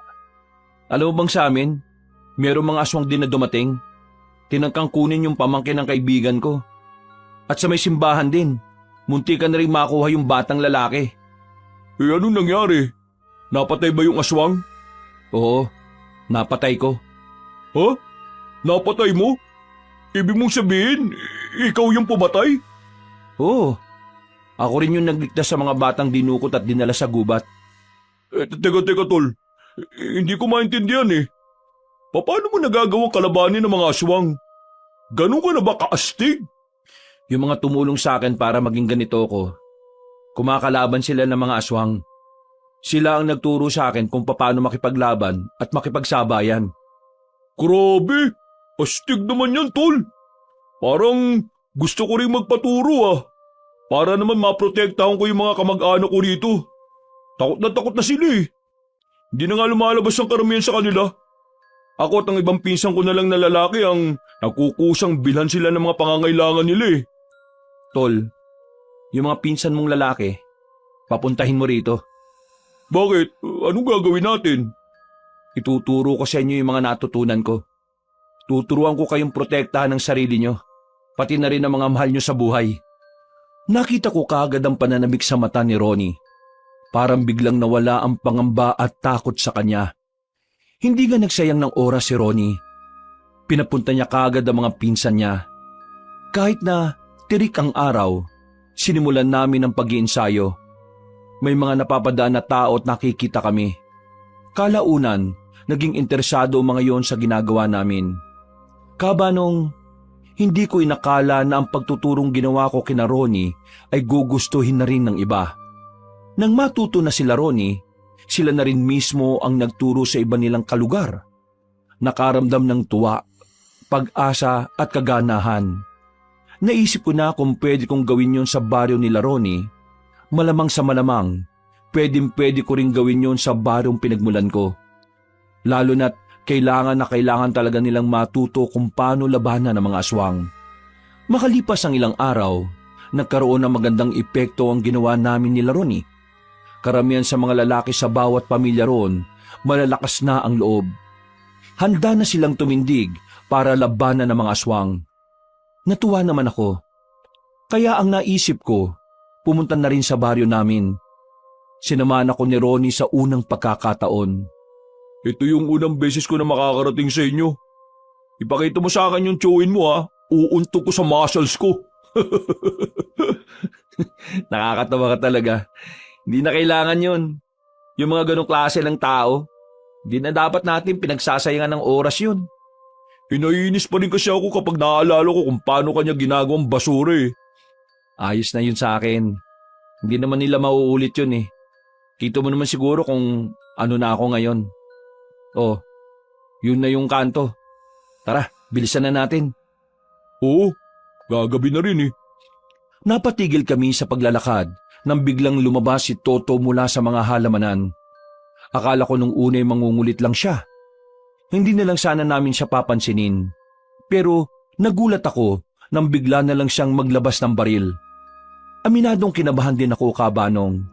Alam kong sa isang galaw niya lang ng gatilyo, pwedeng yun na ang huling oras ko sa mundo. Mayakbang ka, di ba? Ha? Pinaya mo ako sa harapan ng maraming tao. At lalong-lalo na sa babaeng gusto ko. Hindi nga kita pinahiya. Sinabihan na kita una pa lang na hindi mo kakayanin ng aswang. Pero hindi ka nakinig Pero nakialam ka pa rin. At dahil sa pagiging bida-bida mo, ako nagmukhang mahina. Hindi ko kasalanan kung yan ang iniisip mo. Pero wala akong ginawang masama. Sa katunayan iniligtas pa nga kita Sinasabi mong utang ko buhay ko sa'yo? Tarantado! Sinadya mo yon para magkaroon ako ng utang na loob sa'yo. At para gawin akong kahiyan sa harap ng maraming tao. Tol, sino ba yung lalaking yan? Siya yung pinsan ko. Ikaw pala yung... Manahimik ka! Hindi kita kinakausap Baka ikaw putukan ko nito. Baba mo na yan. Hindi maganda ang gagawin mo. Sarili mo lang ang masisira mo. Sirang-sira na ako mula nang ipahiya mo ako, Emil. Kaya wala na akong pakialam kung ano man mangyari pagkatapos kong ibaon sa ulo mo ang bala nitong baril ko. Makinig ka sa akin, Toto. Hindi ka mamamatay tao. Alam ko na gaya mo, biktima lang din ng pagiging demonyo ng tiyuhin natin. Hindi ako ang kalaban mo rito. Ang kalaban natin dito ay ang pagmamaltrato ni Tiyo at ang mga aswang na nagtatangkang Hindi mo ako mauto, no? Tutuluyan na kita, Emil! Nang biglang may narinig silang pag-iingay ng mga paniki at kalusko sa paligid. Tol, ano yun? Hindi ko rin alam, pero sa tingin ko, masamang babala yun. Oo, masamang babala talaga. Kasi mamamatay ka na ngayon. Napalingon kami lahat sa gilid nang biglang may lumabas na aswang. Dumiretso agad yun kay Toto. Agad naman niya itong pinaputukan. Ang kaso nga lang, hindi naman niya yun tinamaan. Sa halip, si Toto pa ang nadali sa bandang tagiliran. Dahil doon, nabitiwan niya ang baril. Napahiga siya. Hindi naman ako nagdalawang isip na puntahan siya. Sinipa ko ang aswang para mapalayo siya sa pinsan ko. Tol, ako nang bahala rito. Asikasuhin mo yung pinsan mong kupal. Sakit! Aray! May dugo! May dugo! Huwag ka masyadong gumalaw. Tatapalan ko muna yung sugat mo. Tumigil ka! Pinagbumukha mo na naman ako mahina eh. Wala akong pakialam kung anong gusto mong isipin. Basta gagawin ko to dahil ayaw kong mamatay ka. Wag! Tumimik ka nga! Pag hindi ka tumahimik, sasapakin ko yung mukha mo eh. Agad kong kinuha ang mga telang daladala ko. Habang si Ronnie naman, nakikipagpambuno na sa aswang. Nakampante naman ako sa kanya dahil nakita kong nagagamit niya ang mga pinag-aralan namin na galaw. Aray! Daan-daan lang naman, buwisit ka! Wala tayong oras para magdahan-dahan. Tiisin mo. Kala ko matapang ka. Aray! Ano ba yung nilalagay mo? Gamot! Para mamanhid at mapigilan ng pagdurugo. Bakit mo ba ginagawa to, ha? Bakit? Munti ka na nga kitang patayin kanina eh, tapos nililigtas mo na naman ako. Bakit ba? Bakit ba palagi mo nalang pinaparamdam sa akin na ako ang masama at ikaw mabuti? Ha? Bakit? Bakit? Hindi yun ang gusto kong iparamdam sa'yo. Gusto kong iparamdam sa'yo na pareho tayo. Pareho tayong biktima sa kasamaan ng tiyuhin natin. Gusto kong maramdaman mo na kasama mo ko kung sakaling gustuin mo na rin na matinong buhay. Alam ko, hindi tayo magkasundo. Pero umaasa pa rin ako na balang araw na magiging isa na rin ang pananaw natin. Dito ka muna. Diyan ka lang ha. Huwag kang gagalaw. Hintayin mo munang mamanhid bago ka tumayo. Hindi na nakapagsalita si Toto sa mga sinabi ko. Noong mga sandaling yon, pinagdarasal ko na rin sana matauhan na siya. Na sana, malino na para sa kanya na kahit kailan, wala akong masamang intensyon sa kanya. Ang kulit ni Tutol. Tulungan mo nga ako. Aambahan ko pa lang sana yung aswang, pero bigla na lang siyang tumakbo ng mabilis paalis. Nang masiguro naming wala ng aswang sa paligid, binalikan namin si Toto. Sasama ka sa amin. Saan niyo naman ako dadalin? Sa ligtas na lugar. Masama ako tungkol rito sa baryo natin eh. Sakto naman may napadaan na tricycle kaya nakabiyahe na kami kagad. Hindi na muna namin tinuloy ni Ronnie ang pagtuturo ng mga nalalaman namin sa pakikipaglaban. Mas inuna namin ang kaligtasan ni Toto. Makalipas lang ang ilang minuto, nakarating na rin kami sa baryo nila Ronnie. Gabi na kaya parang lugar ng mga kaluluwa ang baryo nila sa sobrang tahimik. Bahay ko ito at ako lang ang nakatira dito. Ligtas tayo dito at makakapagpahinga ka. Magpahinga ka lang saglit. Mamaya lilinisan natin yung sugat mo. Uwi na ako. Ayoko rito. Huwag kang matigas ang ulo. Uwi na nga ako. Bakit ba? Bakit ba ang tigas ng ulo mo? Sinabi ng delikado ngayon sa baryo natin eh. Ako ang babalik doon para magbigay ng babala sa kanila. Hindi ko to kaya. Hindi ko kaya tong ganito na tinatrato mo ko ng mabuti. Kahit na marami akong ginawang hindi maganda sa'yo. Normal naman na makaramdam ka ng hiya. Sa dami ba naman ang kakupalan na ginawa mo dito sa kaibigan ko eh. Dapat lang talaga na mahiya ka. Pero hindi masamang tao si Emil. Kahit na ginago niyo siya noon na nandun pa siya sa inyo, kahit na kailan, hindi niya naisip na gantihan kayo. Lalong-lalo ka na. Kaya kung ano man ang ginagawa niya ngayon, Hindi yung para iparamdam sa'yo na masama ka. Ginagawa niya to kasi nakikita niya na pwede kang magbago. Gusto kanya magbago kasi pakiramdam niya, ikaw lang yung kamag-anak niya na pwede niya makasama sa buhay. Napapailing si Toto. Muli, naiyak na lang siya sa mga narinig niya. Ako naman ay parang nanikip sandali ang dibdib. Parang may kumurhot. Hindi ko kasi talaga matanggap kung bakit nauwi sa hindi maganda ang samahan namin ni Toto. Noong mga bata naman kasi kami, madalas kaming magkasama sa lahat ng bagay. Siya ang naging matalik kong kaibigan.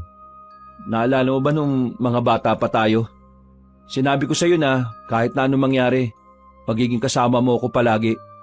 Kasi ikaw yung tinuturing kong kuya nun eh. At hanggang ngayon, yung batang Emil, yung uhugi na Emilio, siya pa rin yung Emilio na kaharap mo ngayon. Kung anong tingin ng batang Emilio sa'yo nun, ganun pa rin ang tingin sa'yo ng binatang Emilio ngayon. Kaya to, hindi pa huli ang lahat. Kung mawala ka na sa masamang impluwensya na naidulot sa'yo ng hayop nating tiyuhin, kailangan natin ng isa't isa. Lalong-lalo na ngayon, na may nilalang na nagtatangka sa buhay ng mga tao. At sa atin din. Kung masyado kang nabibilisan sa mga pangyayari, huwag mong pilitin ang sarili mong maging kasundo kagad si Emil. Mahirap talagang baguhin agad ang ugali lalo na kung sobrang sama mo. Ikaw kanina ka ba ha? Simple mo akong sinasabihan ng masama ha? Aray! Masakit! Kumirot yung sugat! Nagsasabi lang ako ng totoo. Emil, alam mo, hindi ko inakala na ganitong isusukli mo sa akin sa lahat ng kasama na ginawa ko sa iyo noon. Oo, aminado ako. Naging masama talaga ako sa iyo. Nainggit kasi ako sa iyo eh. Kasi kahit wala na yung mga magulang mo, nakaranas ka maging masaya nung nabubuhay pa sila. Samantalang ako, puro kalupitan. Kaya mula noon, naging masama na tingin ko sa iyo eh. Pakiramdam ko kapag masaya ka, may kulang sa akin. Naiinis din ako sa iyo kasi ang tibay-tibay ng loob mo. Kahit ilang beses kang saktan, nakakatayo ka pa rin. Samantalang ako, isang sampal lang ni Tiyo eh. Ramdam ko pa rin hanggang kinabukasan. Siguro nga, nabulag ako. Na-impluwensya ni Tiyo. Ginamit ko ang pagiging maangas para hindi ako magmukhang mahina. Pero ngayon, napagtanto ko. Napakawalang kwenta kong tao. Sinayang ko lang ang buhay ko eh. Yung nag-iisang tao na nakakaintindi sa akin. Tinuring ko pang kalaban.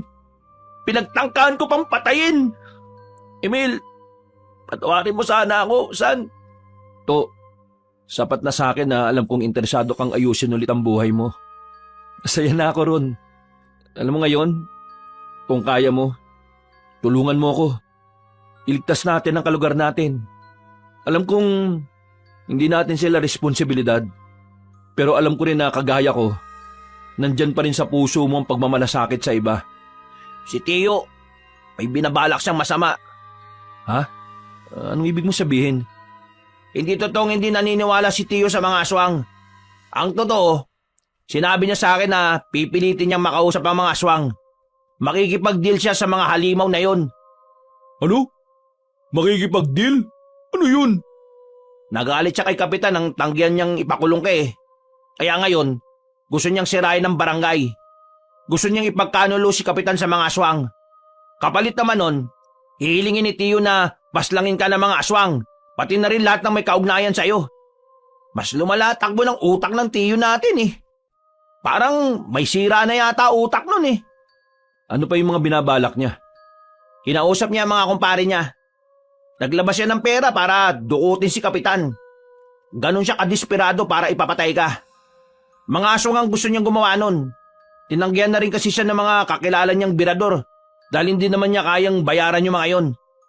Kaya yung naisip niya, palit ulo, si Kapitan, tapos ikaw ang kapalit. Inimbitahan ni Tiyo si Kapitan na pumunta sa bahay. Pero ang totoo, dudukutin na nila at dadalhin sa mga aswang. 10:00. Yun ang pagkakaalala kong sinabi niya sa akin. 10:00 niya pinapupunta si Kapitan sa bahay. Hindi pwede mangyari yun. Tatry rin siya ng mga aswang. Hindi makikipagkasundo ang mga aswang sa kanya dahil hindi naman siya kilala ng mga yun eh. Likas sa mga aswang ang pagiging mautak at mapanlinlang. Tatanggapin nila si Kapitan pero baka patayin din sila ng mga yun. Tara, Kailangan natin silang pigilan. At kapag napahamak ang kapitan nyo, wala nang mamumuno sa inyo. Kailangan natin makabalik doon. Kailangan natin masabihan si Kapitan.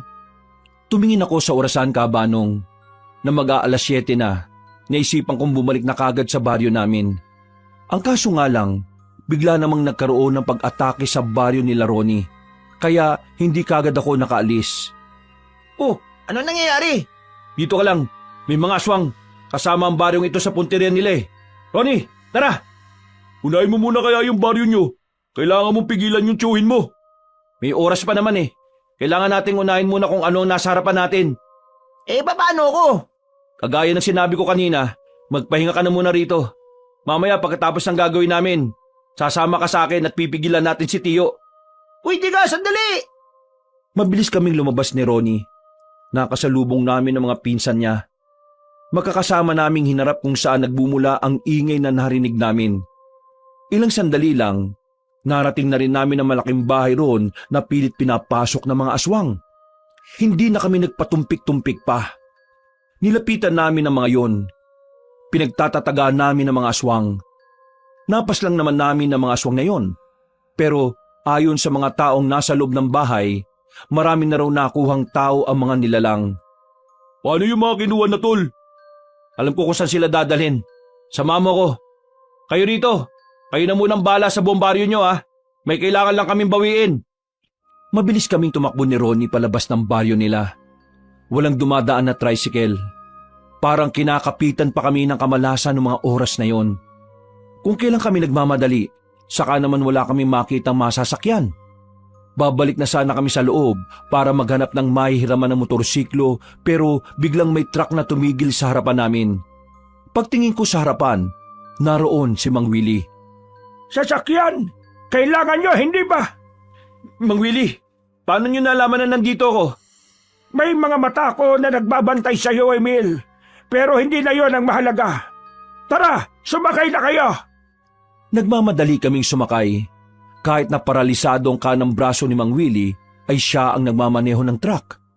Hindi mo naman sinabi sa akin na tinanggap mo na pala ang tungkulin na sinasabi ko sa iyo, Emil. Hindi ko na nga rin namalayan na tinanggap ko na rin talaga. Basta ang nasa isip ko lang gusto kong iligtas sa mga dapat kong mailigtas. Teka, kayo po ba yung nagturo kay Emil kung paano maging astig? Bakit? Gusto mo rin? Turuan niyo rin ako pagkatapos mo ng lahat ng to ha. Dahil sa bilis ng pagpapatakbo ni Mang Willie ng truck, narating na rin namin ang baryo ng mga aswang. Ang lugar kung saan ako napadpad para sa isang alak na gusto ng tiyuhin ko. Pagbaba pa lang namin, naramdaman ko na kaagad ang kilabot. Pero hindi na ako naduduwag sa pagkakataong ito. Mga kasama, sasamahan niyo si Emil. Siya ang magiging pinuno ninyo ngayon. Kapag nakuha niyo na ang mga bihag, bilisan niyong bumalik dito. Tara na mga kasama! Nagmamadali kaming pumasok sa baryo ng mga aswang. Nang makita na namin ang mga kabahayan, walang sabi-sabi na binuhusan namin ang gaa sa mga yon at saka sinilaban. Ang malaking apoy na nalika namin ang siyang nakapukaw sa atensyon ng mga aswang na nagtitipo ng oras na yon. Kasunod nito, nakarinig na kami ng malalakas na angil. Ito na yata yung tunay na laban, tol. Kahit na anong mangyari huwag kang lalayo sa akin. Sige, tol. Pumalibot na ang mga aswang sa amin. Hindi nagtagal, agad nila kaming inatake. Dahil biyasa naman ng mga kasamahan ko, nagkusa silang harapin ang mga yun.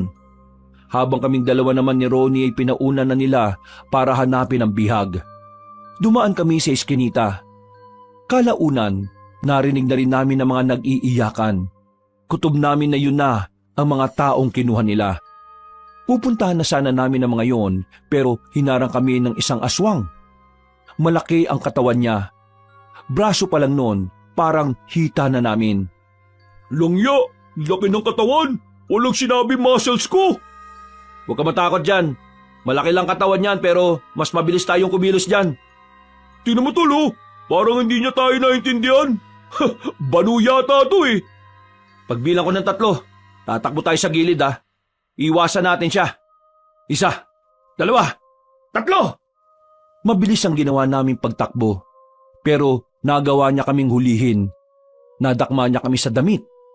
Binalibag niya kami na parabang mga manika. Tumama si Ronnie sa dingding ng bahay, habang ako naman ay tumama sa mga nakatambak na drum sa gilid.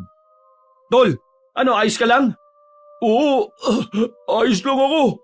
Mukhang kailangan talaga nating harapin ang isang to. Ano, handa ka na ba? Sige, handang-handa na ako. Sabay naming inatake ang maskuladong aswang. Sa unang hataw, nakailag siya sa amin. Medyo nabigla ako sa kilos niya.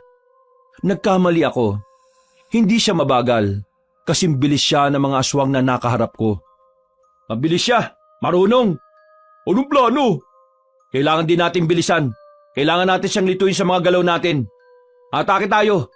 Pipilitin kong makarating sa likuran para mahati ang atensyon niya. Tingin ko, kaya natin siyang talunin kung nasa magkabilang anggulo tayo. Muli naming inihanda ang mga sarili namin. Pagtakbo ni Ronnie, sumunod na rin ako. Hindi ko siya hinataw ng hawak kong itak. Nagpadulas lang ako sa gilid. Hindi niya ako nadakma kaya nakarating ako sa likuran niya. Pero si Ronnie ay nahawakan niya ulit. Hindi ako nagpabagal-bagal. Nang nasa likuran na ako ng aswang, sinaksak ko siya gamit ang itak. Nabitiwan naman niya si Ronnie. Ronnie, ikaw naman! Gusto ko to! Tinaga niya ang aswang sa kanang braso at kamay. Dahil sa ginawa niya, hindi na niya kami nadakma ng maayos. Nang mapansin namin na bumagal na siya, sinundan namin ang sinundan ng pag-atake. Tinadtad namin siya ng hiwa sa katawan, hanggang sa tuluyan na nga siyang bumagsak. Galing ng utak mo, tol! Idol ka talaga! Magaling ka rin naman, tol eh. Ayos! Mabilis kaming tumakbo patungo sa mga naririnig naming nag-iiyakan. Inabutan namin sila sa isang malaking kulungan na yari sa makakapal na sanga. Malaki pa ang kadena at kandado doon. Kalma, kalma. Huwag na kayo umiyak. Kailangan nyo manahimik para makalis tayo ng ligtas dito. Itatakas namin kayo rito. Gamit ang itak na hawak namin, inunti-unti naming tapyasin ang mga sanga. 5 minuto lang ay nakagawa na rin kami ng lagusan nila. Nang mapalabas na namin silang lahat, ay agad na rin kaming umalis doon. Habang tumatakas kami, maririnig pa rin ang mga hiyaw at angil ng mga aswang sa paligid. Kaya naman, sa ibang direksyon namin idinaan ang mga kasama namin. Masukal, masikip at madilim. Doon kami sumuot para lang makaiwas sa labanan ng mga manunugis at aswang. Hindi nagtagal, nakita na rin namin ang truck sa tapat. Ito na ang lahat ng bihag. Wala nang naiwan. Sige, akyat na sa likod. Malawak dyan. Kaasya kayong lahat. Tol, paano yung iba nating kasama na nakikipaglaban pa rin? Kinuha ni Mang Willie ang maliit na kampana at ipinatunog yun. Ilang sandali lang, naglabasan na rin sa baryo mga manunugis. Walang nabawas kahit isa sa kanila. Sa katunayan, wala man lang silang dalos kahit na kaunti. Akala namin noon ay aalis na kami, pero naglabas ng mga pana ang mga kasama namin. Pinagtititiran nila ng palaso ang mga aswang na nagtangkang sumunod sa amin. Naubos sa mga aswang doon. Wala kaming itinirak kahit na isa, pero hindi kami naging kampante. Dahil sa mga oras na yon, alam namin gumagala ng iba pang mga aswang sa baryo.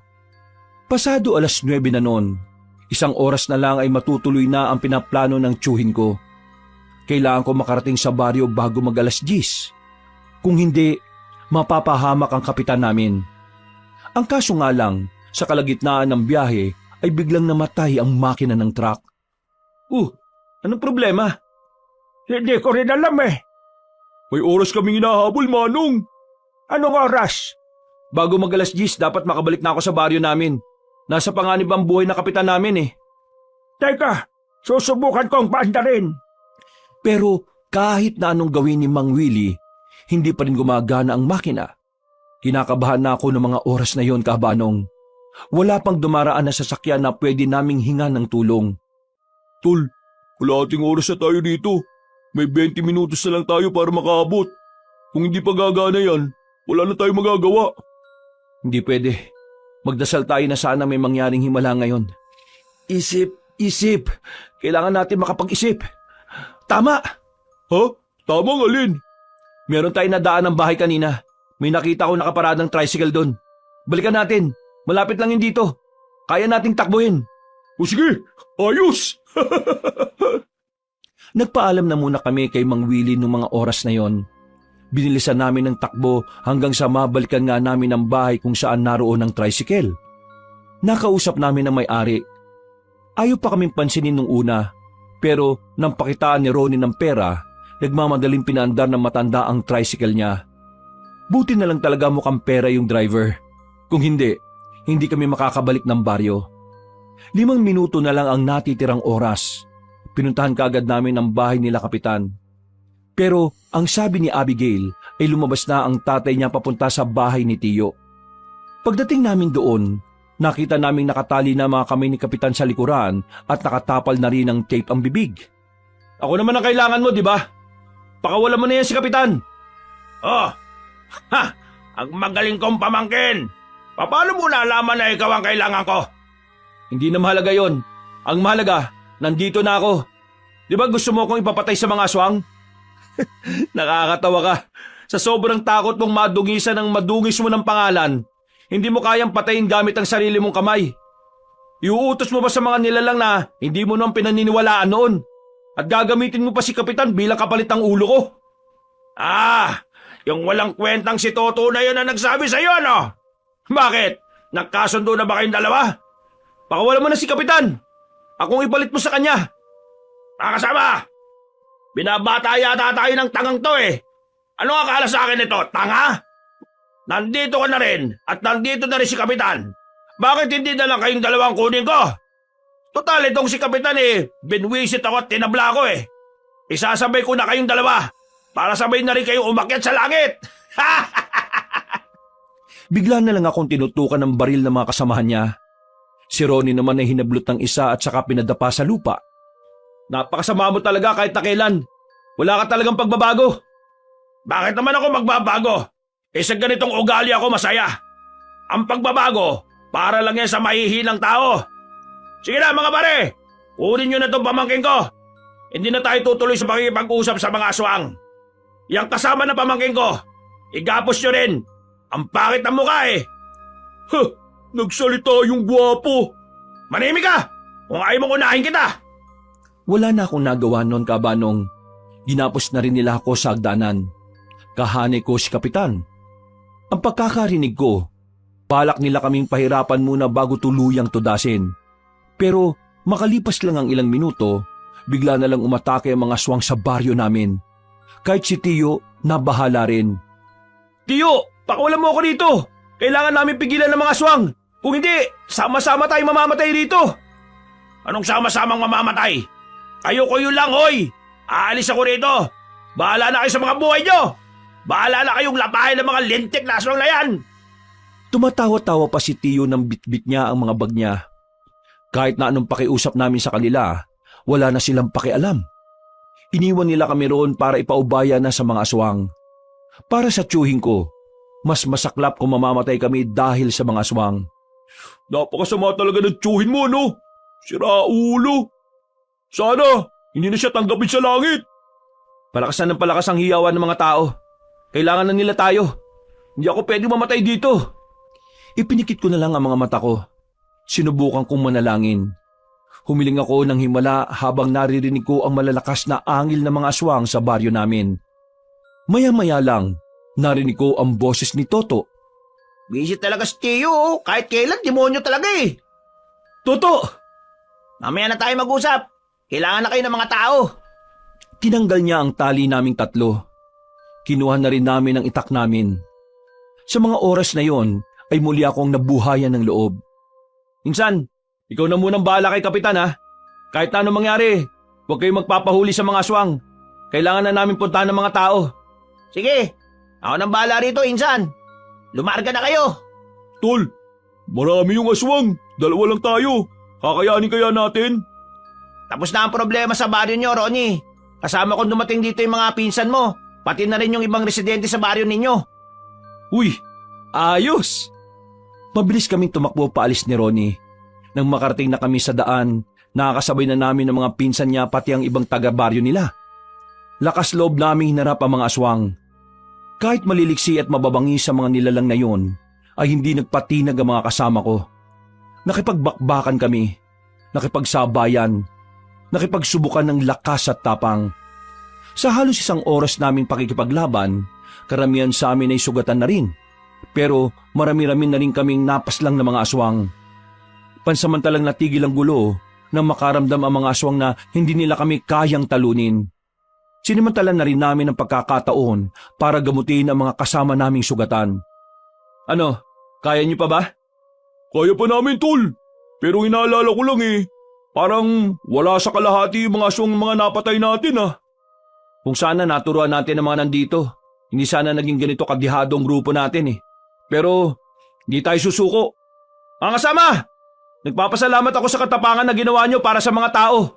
Alam kong nahihirapan na kayo. Kaya tatanungin ko kayo ulit, gusto niyo ba bang sumama hanggang dulo? Sabay-sabay na sumang-ayon ng mga kasama ko kahit nasugatan na ang karamihan sa kanila. Dahil doon, muling nabuhayan ng loob ang bawat isa. Wala na itong atrasan! Hanggang kamatayan!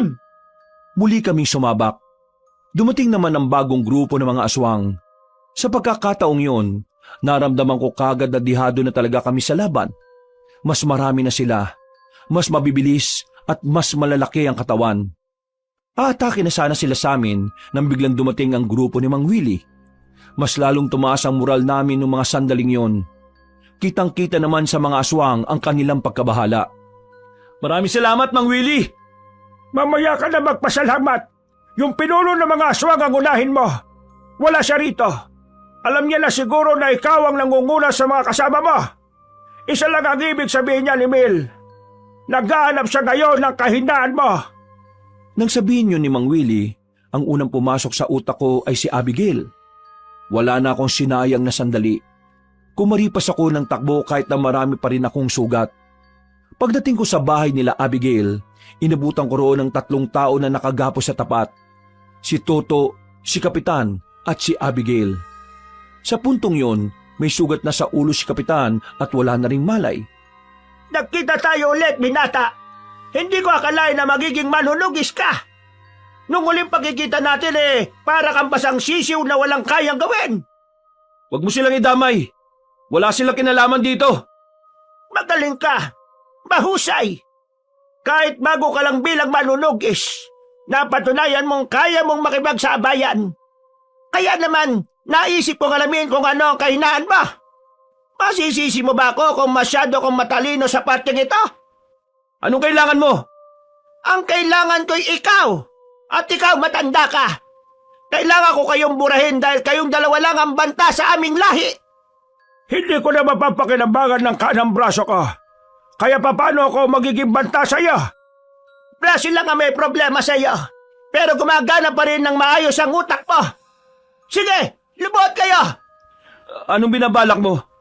Kung gusto niyong mabuhay ang 3 ito, lumuhod kayo at sabihin kayo na lang ang paslangin ko kesa sa kanila. Huwag kang makikinig sa matandang to, Insan. Isa lang yan, 3 kayo.